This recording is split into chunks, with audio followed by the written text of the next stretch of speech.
There is a hidden history that's been deliberately obfuscated from the peoples of the world, and that's why I am on the trail of the Nephilim. The Genesis 6 narrative states that the Nephilim are on the earth in those days and also afterwards. If that's true, can we find evidence that corroborates this? I'm L.A. Marzulli. Join me as we go on the trail of the Nephilim.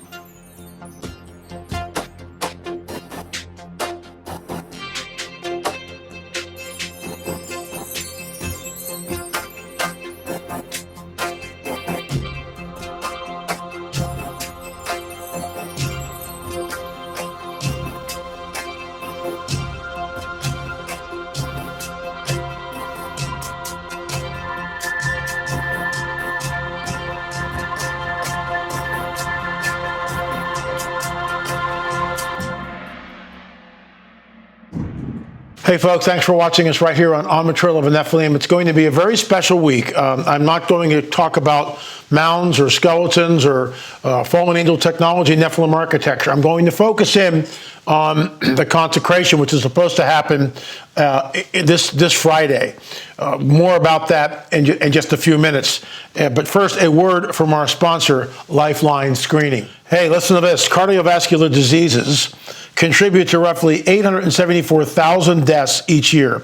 Anyone over the age of 40 should get checked annually to catch diseases early on. This is why I highly recommend getting yourself a prevention screen with Life Health Screening. They have industry-leading health screenings for cardiovascular disease, stroke, and most other chronic conditions. Early detection can help prevent progression before it's too late. If you wanted to get checked for cardiovascular disease, I highly recommend Life Health Screening. Check for special offers with a preventive health advisor by going to www.scheduleascreen.com or by visiting the link right on your screen. Once again, www.scheduleascreen.com. Scheduleascreen.com. Folks, I do it. Not this year, not for the last couple of years, but I have done it in the past, and it's the way to go. It gives you a little bit of peace of mind, especially when you're 71 years old. Don't forget our very special broadcast quality on the show of the Nephilim every Friday, 11 o'clock Eastern Time, 8 o'clock Pacific. And we've got 2 shows up there. Look, you can download the app. You can download the app. It's a free app. Go to the App Store, hit PTO. It's right on your phone. Never miss another show. But as I said, this is a shot that happened, I think, on Thursday or Friday. The arrival of the statue of Our Lady of Fatima in Ukraine from Portugal. This is the same statue. I already talked about this, so I'm not going to belabor the point. The bottom line here is this, that this whole construct comes from one woman, Lucia, who was 10 years old at the time. Again, we created 2 films on Fatima. Fatima 1, Fatima 2. And Fatima 1 is called Harbinger of Deception. 2 is entitled Strange Phenomena. Why? Because what happened there, in our opinion, was anything like the Virgin Mary appearing.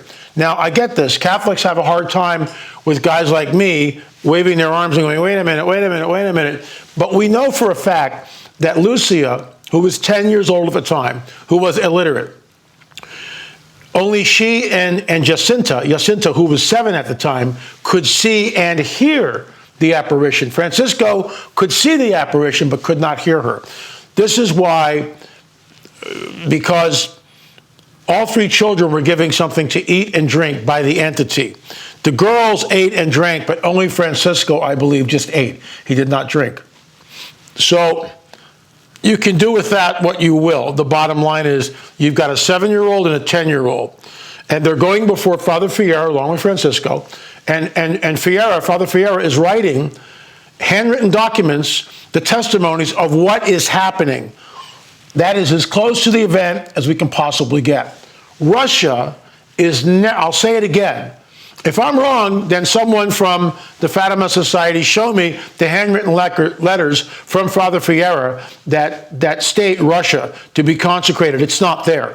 This construct comes over a decade later. In fact, I would say when Lucia is hustled off to a convent when she's 18, given a vow of silence. That's when all these things start to happen.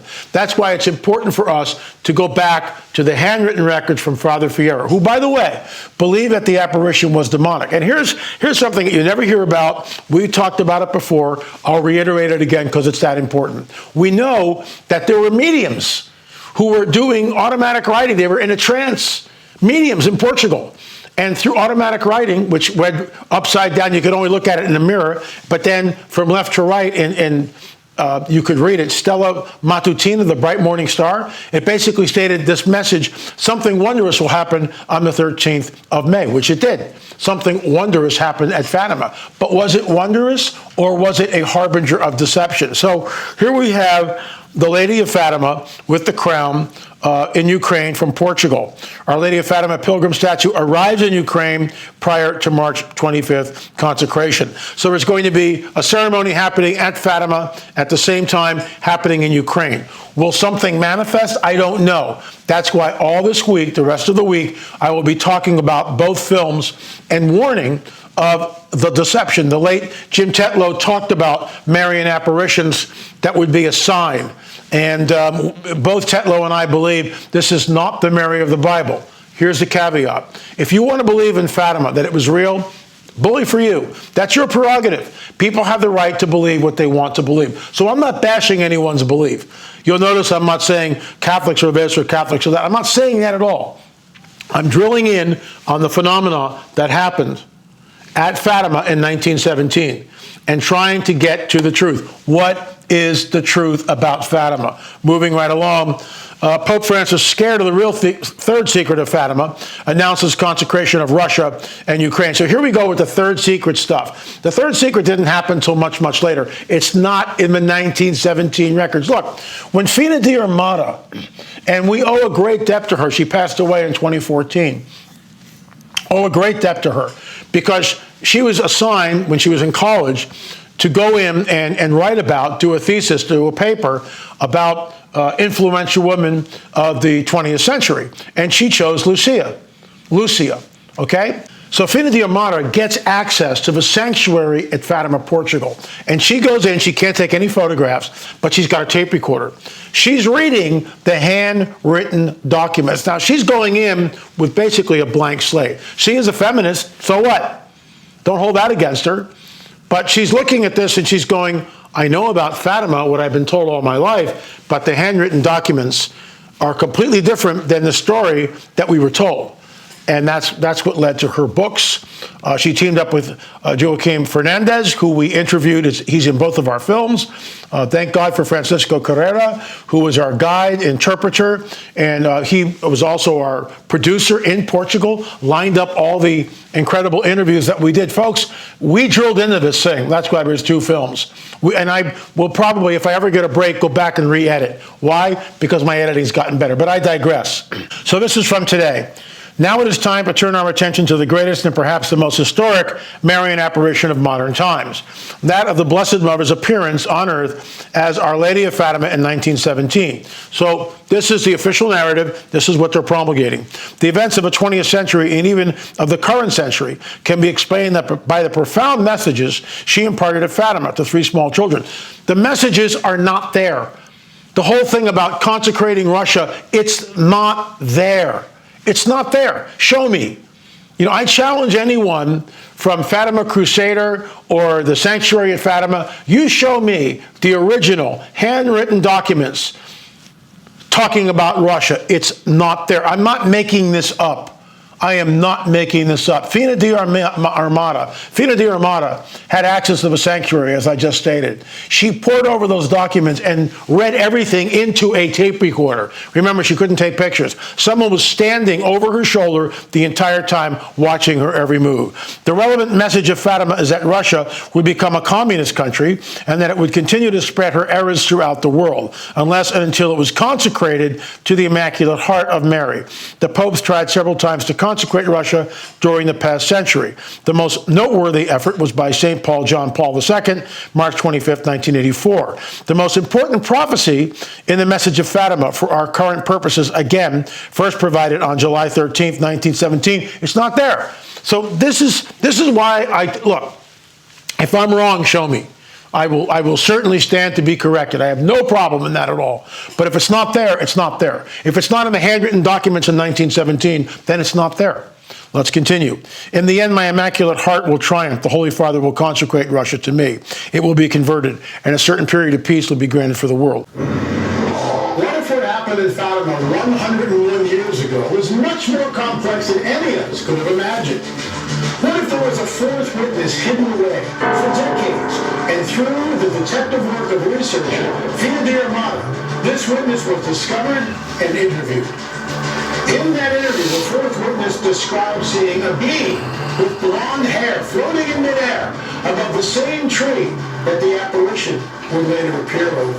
What if the so-called angel hair that fell over the crowd is also reported by witnesses who have had close encounters with UFOs today?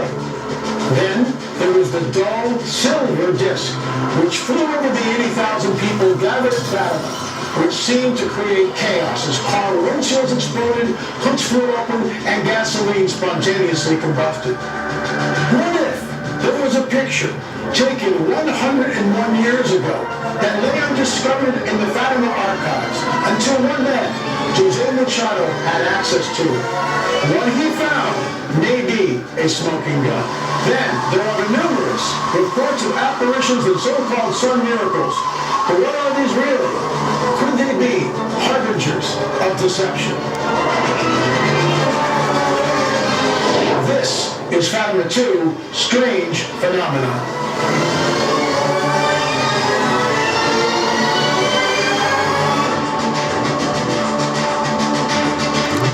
Okay, let's talk about it. The fourth witness, okay? This woman was tending sheep, just like Lucia, Francisco, and Jacinta. She's also illiterate. Here she is. She was never really interviewed.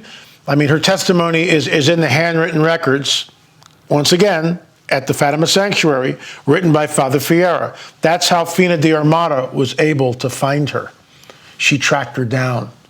That's great research on her part. No one else did it, but Fina Diarmata did. The story that she tells, which you'll never, ever hear about, all right? They've completely twisted it and made it sound like an angel and all this other stuff, but was it an angel? There's a shot of Fina. That's Fina Diarmata. So Fina Diarmata interviews this woman, the fourth witness, and she said that there was an androgynous being underneath the exact same tree that later the entity would appear to Lucia, Francisco, and Jacinta. The exact same tree. The entity is very androgynous. The fourth witness, who was, I think, 11 at the time, 11 or 12, isn't sure whether it's a boy or a girl. The entity, whatever this is, has long blonde hair. That's not Portuguese, okay? It's not. Then, this is the being that was actually a description by Lucia. This is what Lucia saw. And you'll notice this skirt or dress or whatever was just below the knees. To think for a second that Mary of the Bible would appear like this is wacky. There's no way. And that's what Lucia allegedly saw. And let's keep moving on. So here's a clip, and you can see what happened. I'll run the clip, and then as it's going on, I'll explain what you're looking at. So the fourth witness is in the field, Carolina. And all of a sudden, she looks away, and the entity, this being, is floating above the treetops. And of course, she's completely scared. The sheep who are there with her are frozen. They're like immobilized. And she's getting voice-to-skull communication in her head from this entity, telling her, come here, come here. So look, the fourth witness is real. She's been completely overlooked. They talk about this and say, oh, that was the angel. Everything is twisted. Everything is dressed up, as it were, in a paradigm, in a construct that people are familiar with and that people can accept. Once again, I'll show you Jose Machado at the sanctuary at Fatima holding the original glass plates by Joshua Benolio. Why is this important? Because eyewitnesses who were in the field on October 13th, 1917, looked up and said, on the record, I looked up and saw a dull silver disc. You tell me what that is. Over and over again, we hear dull silver disc. Folks, I'm not making this up. I wish I was making this up, but I'm not. There's the original photograph, and here we have the cleaned up, just a little clean. We took some of the artifacts out, the scratches, whatever. Jose Machado came on the record, as I said earlier, or last week, I should say, that whatever this object is intrinsic in the glass plate. It was there. It's not a chemical burn. It's not a scratch. It's not a smudge. It's intrinsic in the glass plate itself. It was there in the field. And that object, that disc-like object, is directly over the apparition site. Folks, this is the coming great deception. It is a harbinger of deception. And look what it did. Look what it did. It created this whole cottage industry around Fatima. What is the truth? Was that the Virgin Mary that appeared in that field in 1917, or was it something else? Our films delve into the ancient goddess worship that happened in Portugal. The goddess Mora, the mother goddess, who appeared as a beautiful woman. And then after she had her way with a man and seduced him, she would turn into her true form, a serpent, and devour the man. There are still serpent-worshiping cults in northern Portugal. That entity, that deity, has never been deposed. More about Fatima the rest of the week, and of course we will cover, more than likely on Saturday, the consecration, depending on what time it happens. Ukraine is time-wise, they're, I think, 12 hours ahead of California, maybe. So I should have some news by Friday when I do the show. If not, I'll pick it up on Saturday. If something supernatural happens, I will be all over it. If it's just a consecration and nothing happens, okay, we'll see where it goes. But if something supernatural, some people are saying that something supernatural is about to happen. We will see. Anyway, folks, our free film, UFO Disclosure, Part 2 will come out the end of April. Scout's Honor. I'm almost done. Scout's Honor. It's a free film. Part 2 will be free also. 3, 4, and 5, you're going to have to pay for.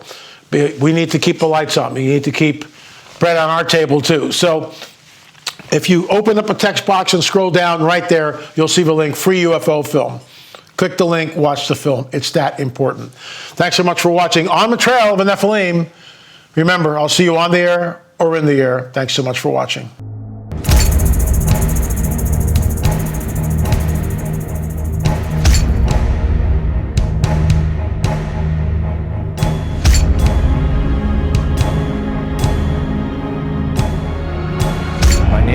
Matthews, I've seen a UFO. I've seen a UFO. And I saw a UFO. A UFO.